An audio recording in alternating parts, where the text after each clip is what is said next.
Hi, I'm Vanessa. I'm the circulation librarian, and I will be reading a few paragraphs from The Catcher in the Rye. It wasn't as cold as it was the day before, but the sun still wasn't out, and it wasn't too nice for walking. But there was one nice thing.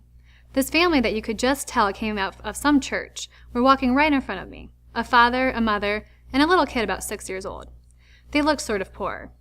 The father had on one of those pearl gray hats that poor guys wear a lot when they want to look sharp. He and his wife were just walking along, talking, not paying any attention to their kid. The kid was swell. He was walking in the street instead of on the sidewalk, but right next to the curb. He was walking like little kids do, keeping a very straight line. And the whole time, he just kept singing and humming. I got up closer so I could hear what he was singing. He was singing that song, If a Body Catch a Body Coming Through the Rye. He had a pretty little voice, too. He was just singing for the hell of it, you could tell. The car zoomed by, brakes screeched all over the place. His parents paid no attention to him, and he just kept on next to the curb singing, If a Body Catch a Body Coming Through the Rye. It made me sort of feel better. It made me feel not as depressed anymore. Broadway was mobbed and messy. It was Sunday, and only about 12 o'clock, but it was mobbed anyway. Everybody was on their way to the movies. The Paramount or the Astor or the Strand or the Capitol or one of those crazy places.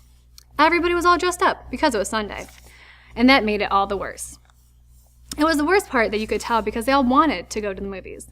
I couldn't stand looking at them. I can understand somebody wanting to go to the movies because there's nothing else to do, but when someone really wants to go and even walks fast to get there quicker, then it depresses the hell out of me. Especially if I see millions of people standing in one of those long, terrible lines all the way down the block, waiting with this terrific patience for seats and all. Boy, I couldn't get off that Broadway fast enough. I was lucky. The first record store I went to had a copy of Little Shirley Beans. They charged me $5 for it because it was so hard to get, but I didn't care. Boy, it made me so happy all of a sudden, I could hardly wait to get to the park to see if old Phoebe was around so I could give it to her. When I came out of that record store, I passed this drugstore, and I went in. I figured maybe I'd give old Jane a buzz and see if she was home for vacation yet. So I went in the phone booth and called her up. The only trouble was her mother answered the phone, so I hung up. I didn't feel like getting involved in a long conversation and all with her.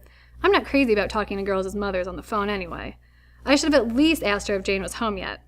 But it wouldn't have killed me. I didn't feel like that, though. You really have to be in the mood for that kind of stuff.